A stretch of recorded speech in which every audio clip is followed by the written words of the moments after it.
Baik, bertemu kembali dan kita akan teruskan dengan perbincangan di peringkat antarabangsa dengan apa yang berlaku ketika ini di mana Donald Trump memenangi kerusi ataupun sedang menduduki pejabat White House ketika ini. Dan kita ingin memahami apakah jangkaan yang akan berlaku selepas ini dan apakah nasib rakyat dan juga ekonomi Amerika Syarikat di sana dan sekaligus memahami kesannya kepada negara-negara di Asia Tenggara termasuk Malaysia. Dengan itu saya mempersilakan tetamu dalam talian adalah Dr. Shakila Yaakob, merupakan pakar politik Amerika Syarikat University Malaysia Sunway. Dan saya nak ucapkan terima kasih Dr. Pertama sekali kita nak memahami kemenangan ini. Sudah tentu kita akan lihat kenapa beliau menang dan apakah faktor utama yang bawakan beliau kembali menduduki kerusi ini semula. Why did Trump win dan adakah antara sebabnya dasar-dasar yang menarik perhatian pengundi atau adakah Amerika secara jujurnya mungkin belum bersedia untuk seorang presiden wanita dan daripada kalangan minoriti? Ya, terima kasih Dina menjemput saya untuk berbincang berkenaan dengan keputusan pilihan raya Amerika Syarikat dan kemenangan Trump sebagai Presiden Amerika Presiden Amerika yang ke-47 penggal kedua ya. Jadi kalau kita lihat, kalau kita cuba nak menjawab persoalan kenapa Trump menang, mudah kata Trump menang kerana rakyat Amerika ingin mencari perubahan. Adalah nyata mereka macam mana kita nak kata membuang Demokrat memilih Trump kerana mereka ingin mencari perubahan. Dan Trump bijak dalam strategi beliau. Sentiasa mencari isu-isu yang dekat dengan hati rakyat, menyentuh isu-isu penting, dan beliau juga engage dengan segmen-segmen population Amerika yang bagi beliau penting untuk memenangi pilihan raya kali ini. Dan beliau juga menyentuh isu-isu yang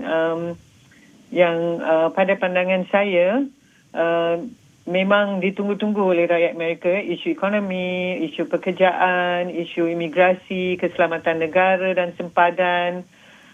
Dan satu lagi yang banyak saya rasa mempengaruhi kemenangan Trump adalah kerana kalau kita lihat pergerakan dunia barat, hala tuju politik dunia barat banyak bergerak ke arah kanan. Kita tengok di Eropah dan Trump banyak memperjuangkan isu-isu yang mementingkan kepentingan nasional, itu biasa. Juga isu-isu yang mementingkan korporat Amerika. Dan satu yang berbeza dengan establishment yang sedia ada ataupun pentadbiran Biden yang sedia ada ini adalah beliau cuba mendekati dan mendekati isu-isu yang isu-isu sehari kehidupan seharian rakyat Amerika. Contohnya isu berkenaan dengan mencipta pekerjaan, memulihkan ekonomi Amerika, dasar luar Amerika yang lebih agresif. Itu yang mungkin diminta oleh rakyat Amerika. Dan beliau walaupun kalau kita lihat penggal pertama beliau sangat penting apa yang beliau lakukan pada penggal pertama beliau adalah tidak campur tangan dalam hal luar dan beliau mengatakan bahawa ini merugikan wang Amerika, terutama sekali isu di Ukraine dan sebagainya dan beliau ingin membelanjakan bajet belanjawan itu untuk rakyat Amerika dan bukan untuk negara luar. Kalau kita tengok beliau sangat tegas berkenaan dengan hal ini bila bercakap tentang NATO, bila bercakap tentang campur tangan Amerika di Ukraine tapi kalau kita lihat Kamala pula ataupun pentadbiran Biden dan Kamala dikaitkan dengan pentadbiran Biden dan kalau kita tengok memang Kamala daripada golongan minoriti, seorang wanita dan ini kita akan bincang dalam kemudian nanti kenapa Kamala kalah dan adakah rakyat Amerika belum bersedia menerima seorang presiden wanita. Kita tengok dulu Trump. Jadi Trump pergi ke kawasan-kawasan, if you look at the Bible Belt, the Rust Belt, the Midwest dan sebagainya, kawasan-kawasan ini penuh dengan masalah dan isu ekonomi. ya, masalah opioid, dan Trump mendekati mereka dan menjanjikan pelbagai janji-janji manis yang saya tak pasti sama ada beliau akan penuhi, because at the end of the day it's all for capitalist America and it's all for corporate America. Saya harap beliau akan tidak mengecewakanlah rakyat jelata Amerika dan dasar-dasar beliau akan yang akan datang. Betul itu, Doktor. Tidak kira siapa yang akan menduduki White House ketika ini, matlamat utamanya adalah bagaimana untuk memperkasa ekonomi dan juga rakyat negara itu sendiri.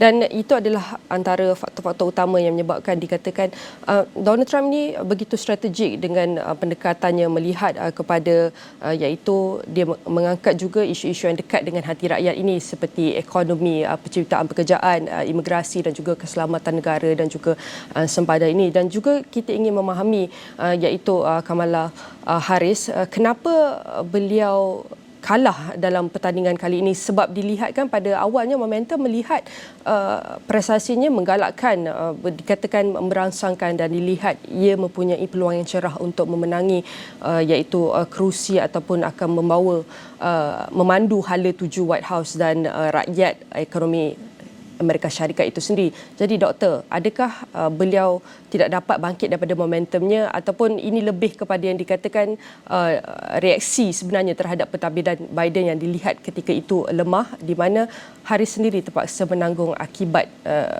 kesemua perkara ini dan menanggung kerugian.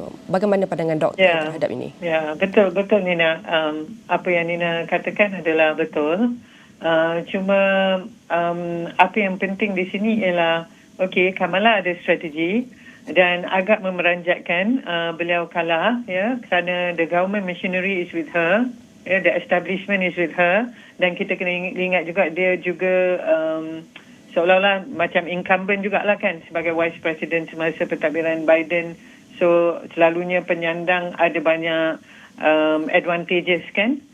Tapi beliau gagal mempergunakan kesempatan ini. Satu yang pertama saya nak katakan di sini ialah Kamala kalah terutamanya ke atas pendiriannya yang tidak tegas terhadap Israel dan genosid yang berlaku di Gaza, dan beliau tidak mampu mengasingkan dirinya daripada polisi-polisi pentadbiran Biden yang sangat tidak popular. Nombor 3, beliau gagal mendekati kepentingan ataupun mendekati rakyat Amerika. Satu contoh saya nak beri, beliau tidak engage dengan segmen populasi yang penting, contohnya Muslim Americans dekat negeri-negeri penentu, swing states macam Michigan. For her to win Michigan, she has to actually engage with the Muslim leaders there. Tapi Trump bijak. Trump telah engage dengan pemimpin-pemimpin Muslim di Michigan contohnya, yang merupakan negeri penentu. So itu kegagalan Kamala yang saya lihat. Dan beliau berkenaan dengan ekonomi, beliau mengutarakan platform care ekonomi, tapi care ekonomi beliau pun tidak jelas, juga gagal untuk melibatkan ataupun mengutamakan kepentingan rakyat Amerika, terutama sekali di Midwest, di Bible Belt tu, mereka tidak lihat ini sebagai sesuatu yang menguntungkan mereka. Dan satu lagi kita lihat di sini isu tentang wanita, tadi ada soalan tentang rakyat Amerika tidak bersedia menerima seorang presiden, wanita sebagai presiden. Itu juga is true, benar. Kalau kita lihat sejarah Amerika,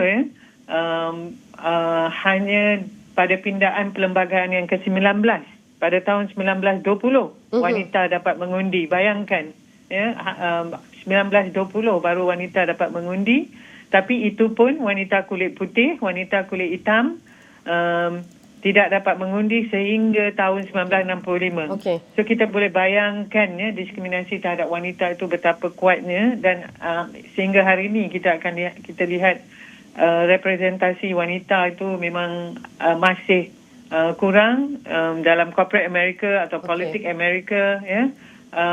Dan ini adalah sesuatu yang agak mengejutkanlah untuk satu kuasa besar demokrasi seperti Amerika Syarikat, ya. Baik. The marginalization of women, ya. And then of course diskriminasi terhadap wanita kulit hitam.